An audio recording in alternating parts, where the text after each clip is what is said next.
नमस्ते, एचआर और admin settings में आपका स्वागत है।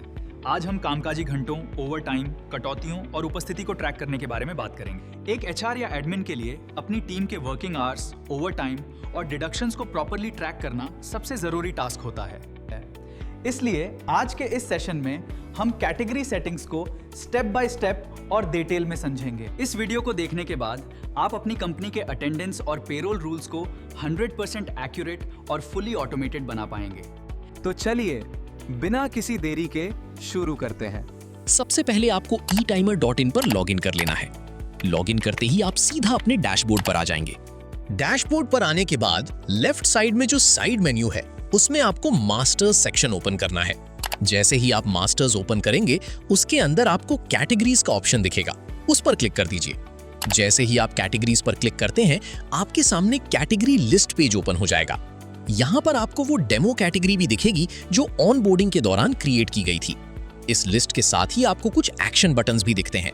सबसे पहले हम समझते हैं कि एक न्यू कैटेगरी कैसे क्रिएट करते हैं और उसकी सेटिंग्स कैसे काम करती हैं। चलिए आगे बढ़ते हैं। अब आपको ऊपर दिए गए ऐड कैटेगरी बटन पर क्लिक करना है। जैसे ही आप क्लिक करते हैं आप क्रिएट कैटेगरी पेज पर आ जाएंगे। यहाँ पर सबसे पहले आपको अपनी कैटेगरी का नेम एंटर करना है जो आपकी रिक्वायरमेंट के हिसाब से हो सकता है। उसके बाद आपको ब्रांच सिलेक्ट करनी होगी। आपने जितनी भी ब्रांचेस क्रिएट की होंगी वो सब यहाँ लिस्ट में अवेलेबल होंगी। अगर आप एक ही कैटेगरी को मल्टीपल ब्रांचेस के लिए अप्लाई करना चाहते हैं तो आप यहाँ एक से ज्यादा ब्रांचेस सिलेक्ट कर सकते हैं।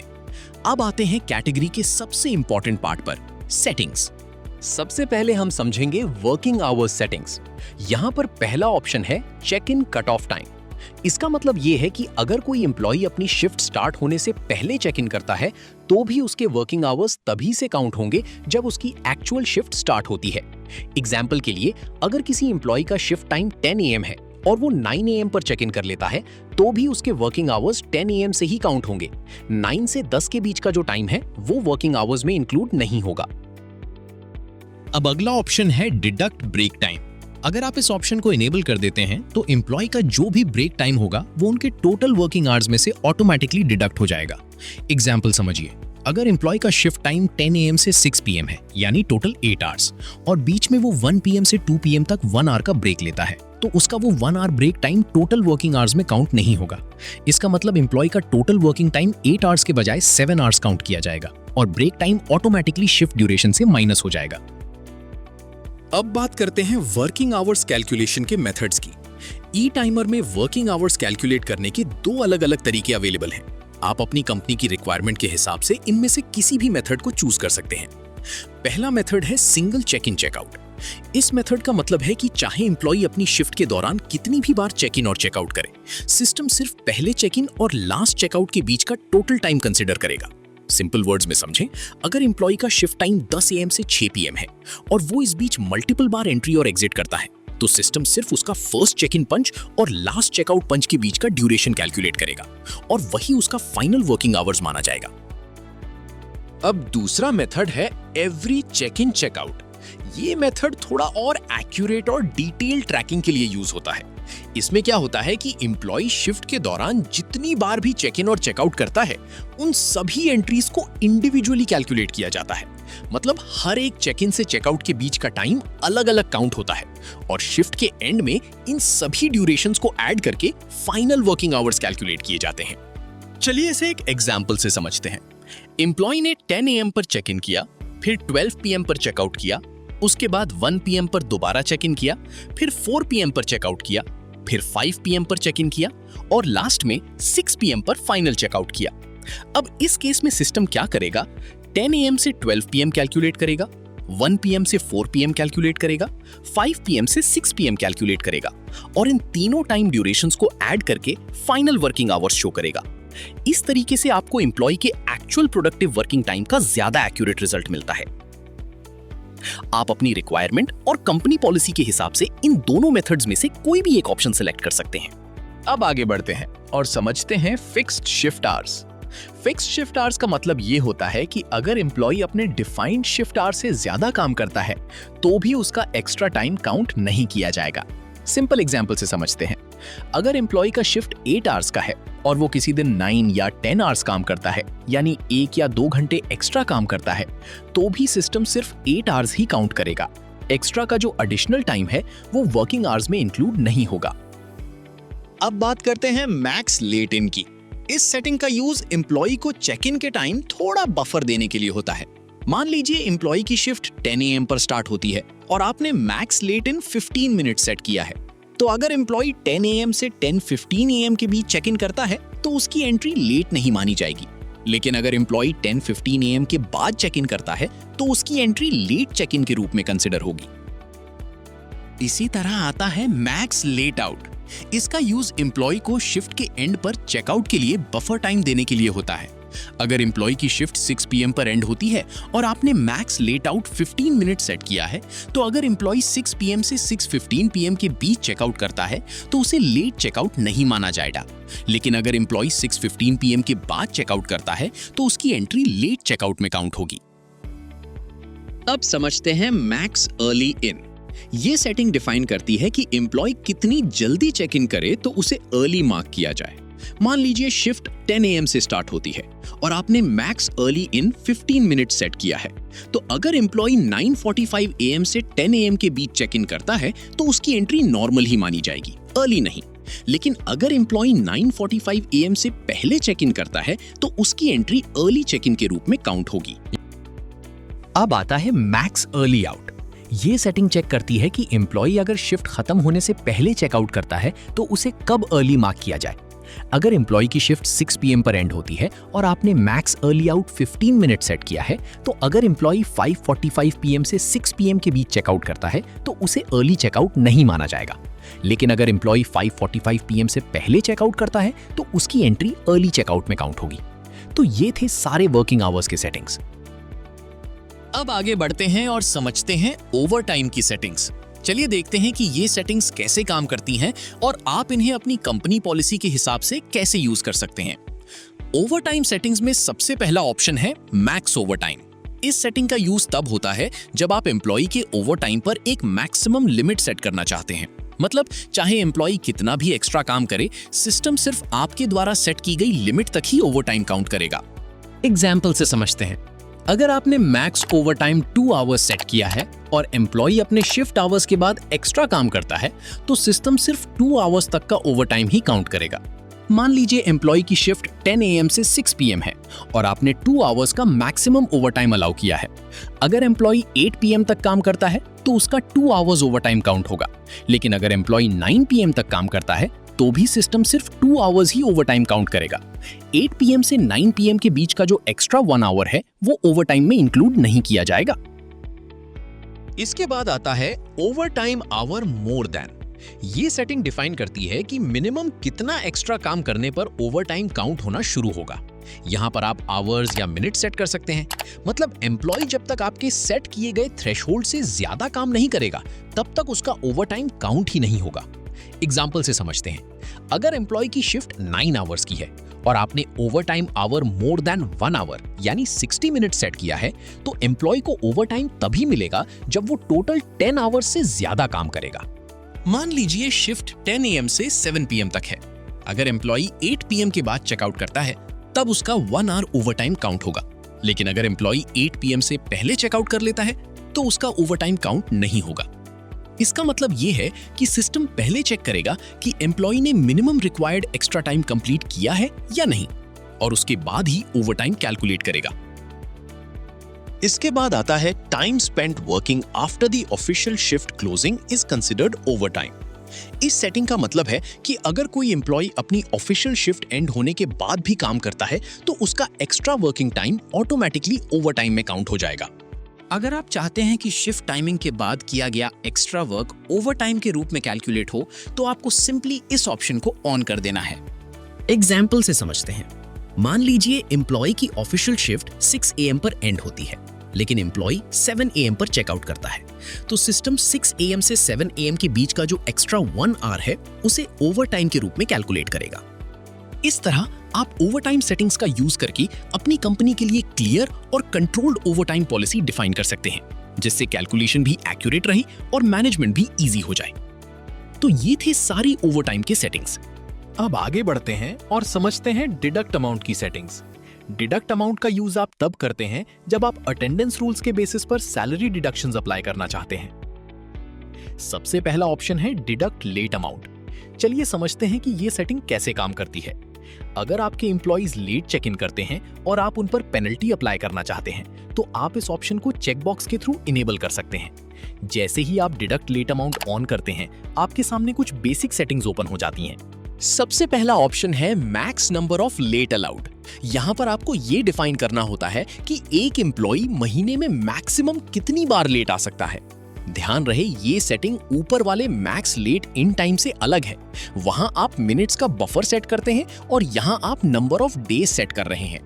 एग्जाम्पल, अगर आपने यहाँ 4 डेज सेट किया है तो एम्प्लॉय महीने में 4 बार तक लेट आ सकता है विदाउट पेनल्टी। लेकिन जैसे ही वो 4 से ज्यादा लेट आता है, उसकी सैलरी में डिडक्शन अप्लाई होना शुरू हो जाएगा, जो नीचे दी गई सेटिंग्स के हिसाब से होगा। अब समझते हैं नीचे दिए गए 4 deduction methods: custom, auto, fix और सैलरी। पहला है कस्टम सेटिंग। इस सेटिंग में आपको लेट डिडक्ट अमाउंट सेट करना होता है। ये अमाउंट पर आवर या पर मिनट लेट टाइमिंग के हिसाब से कैलकुलेट होता है। मतलब अगर employee allowed late limit cross करता है तो सिस्टम ये चेक करेगा कि एम्प्लॉय टोटल कितने आवर्स या मिनट्स लेट आया है और उसके हिसाब से डिडक्शन कैलकुलेट करेगा। एग्जाम्पल से समझते हैं।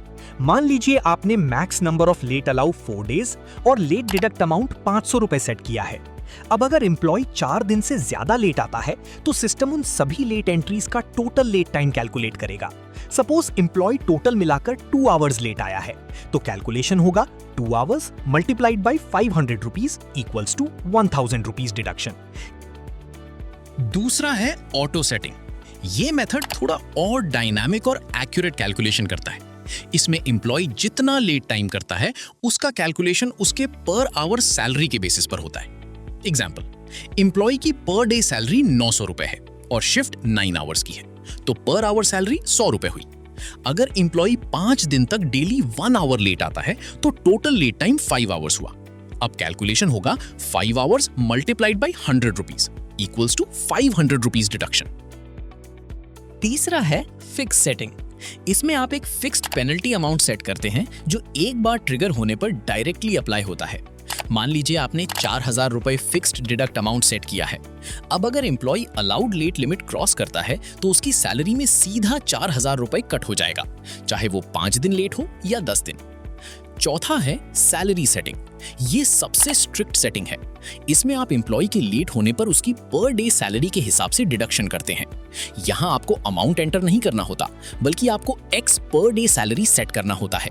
एग्जाम्पल, अगर आपने यहाँ 2 सेट किया है तो इसका मतलब है कि हर एक लेट डे पर 2 दिन की सैलरी कट होगी। मान लीजिए एम्प्लॉय 5 दिन लेट आता है तो टोटल डिडक्शन होगा 5 multiplied by 2 equals to 10 days salary deduction. यहां पर डिडक्ट लेट अमाउंट की सेटिंग्स कंप्लीट होती हैं। अब बात करते हैं डिडक्ट अर्ली आउट अमाउंट की। डिडक्ट अर्ली आउट अमाउंट का मतलब है कि अगर एम्प्लॉय अपनी शिफ्ट खत्म होने से पहले चेकआउट करता है और आप उस पर पेनल्टी अप्लाई करना चाहते हैं तो आप इस सेटिंग को यहां से इनेबल कर सकते हैं। जैसे ही आप इस ऑप्शन को ऑन करते हैं, आपके सामने कुछ बेसिक सेटिंग्स शो हो जाती हैं, बिल्कुल डिडक्ट लेट अमाउंट की तरह। सबसे पहला ऑप्शन है max number of early out allow. यहाँ पर आप ये सेट करते हैं कि एक एम्प्लॉय महीने में कितनी बार अर्ली चेकआउट कर सकता है विदाउट पेनल्टी। एग्जाम्पल, अगर आपने यहाँ 3 डेज सेट किया है तो एम्प्लॉय महीने में 3 बार तक अर्ली आउट कर सकता है बिना किसी डिडक्शन के। लेकिन जैसे ही वो इस लिमिट को क्रॉस करेगा, उसकी सैलरी में डिडक्शन अप्लाई होना स्टार्ट हो जाएगा। अब समझते हैं इसके 4 deduction methods: custom, auto, fix और सैलरी। पहला है कस्टम सेटिंग। इस सेटिंग में आपको early out deduct amount set करना होता है। ये अमाउंट पर आवर या पर मिनट अर्ली चेकआउट टाइमिंग के हिसाब से कैलकुलेट होता है।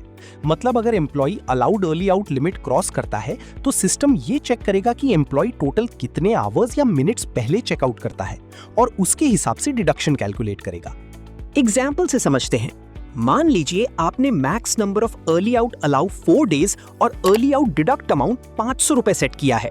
अब अगर एम्प्लॉय 4 दिन से ज्यादा अर्ली आउट करता है तो सिस्टम उन सभी अर्ली आउट एंट्रीज का total early out time calculate करेगा।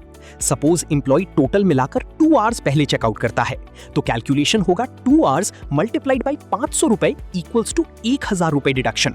यानी एम्प्लॉय जितना टोटल अर्ली आउट करेगा उसी के हिसाब से डिडक्शन अमाउंट कैलकुलेट होगा। दूसरा है ऑटो सेटिंग। ये मेथड एम्प्लॉय के एक्चुअल अर्ली आउट टाइम के हिसाब से कैलकुलेशन करता है।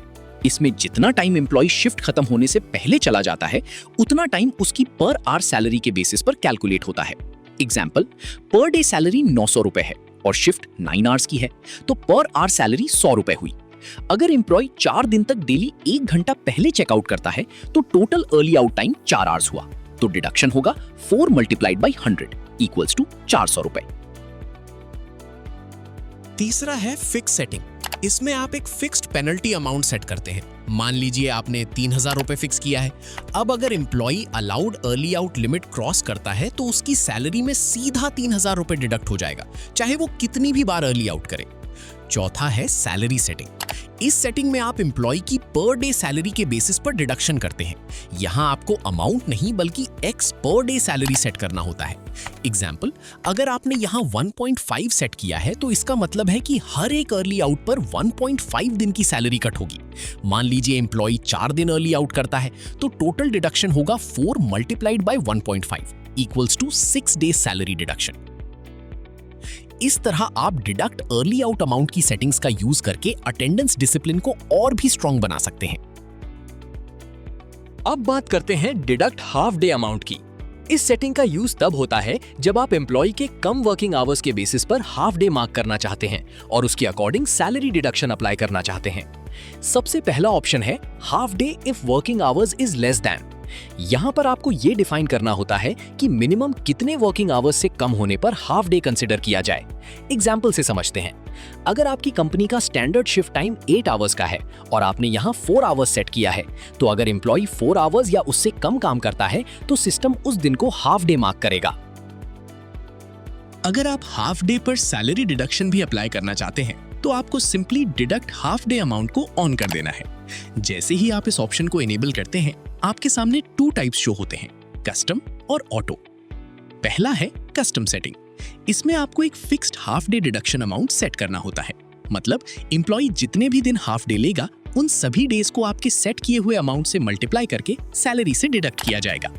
एग्जाम्पल, अगर आपने 500 रुपए सेट किया है और एम्प्लॉय 5 दिन हाफ डे लेता है तो कैलकुलेशन होगा 500 मल्टीप्लाइड बाई 5 इक्वल्स टू 2500 रुपए डिडक्शन।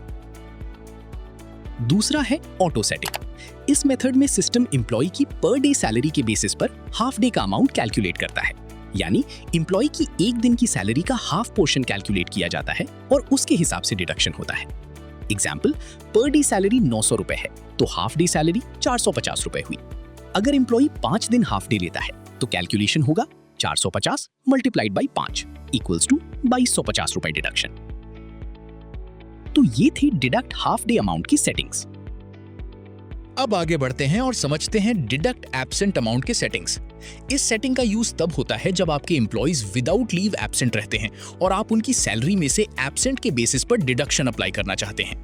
सबसे पहला ऑप्शन है absent if working hours is less than. इसका मतलब है कि अगर कोई एम्प्लॉय बहुत कम टाइम के लिए आता है और फिर चला जाता है तो आप उसे प्रेजेंट के बजाय एब्सेंट मार्क कर सकते हैं। एग्जाम्पल, अगर कोई एम्प्लॉय सिर्फ 1 या 2 घंटे काम करके चला जाता है तो आप उसे फुल डे प्रेजेंट कंसिडर नहीं करना चाहते। इसके लिए आप यहाँ एक लिमिट सेट कर सकते हैं। मान लीजिए आपने यहाँ 1 आवर सेट किया है तो अगर एम्प्लॉय 1 आवर या उससे कम काम करता है तो सिस्टम उसे एब्सेंट मार्क करेगा। अब अगर आप एब्सेंट पर सैलरी डिडक्शन भी अप्लाई करना चाहते हैं तो आपको सिंपली डिडक्ट एब्सेंट अमाउंट को ऑन कर देना है।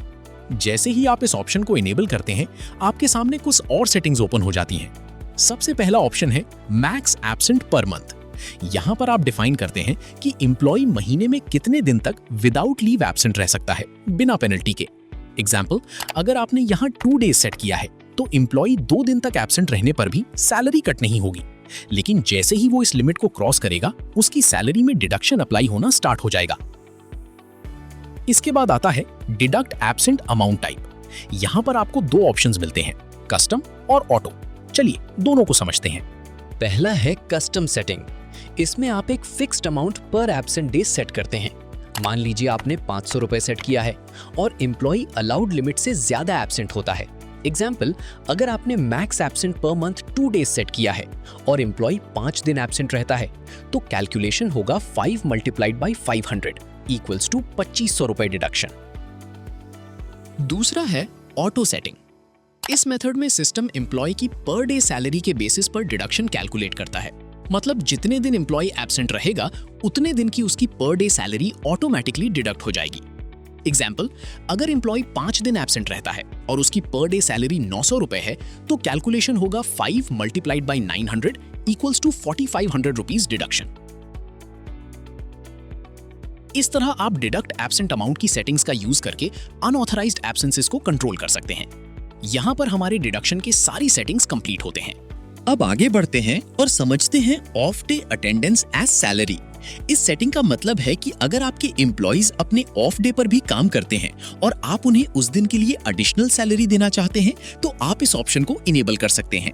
जैसे ही आप off day attendance as salary को ऑन करते हैं, आपके सामने सैलरी कैलकुलेशन के 2 टाइप्स आ जाते हैं, कस्टम और ऑटो। चलिए दोनों को डिटेल में समझते हैं।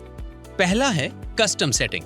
इसमें आपको एक फिक्स्ड अमाउंट सेट करना होता है जो हर एक ऑफ डे अटेंडेंस पर एम्प्लॉय की सैलरी में ऐड किया जाएगा।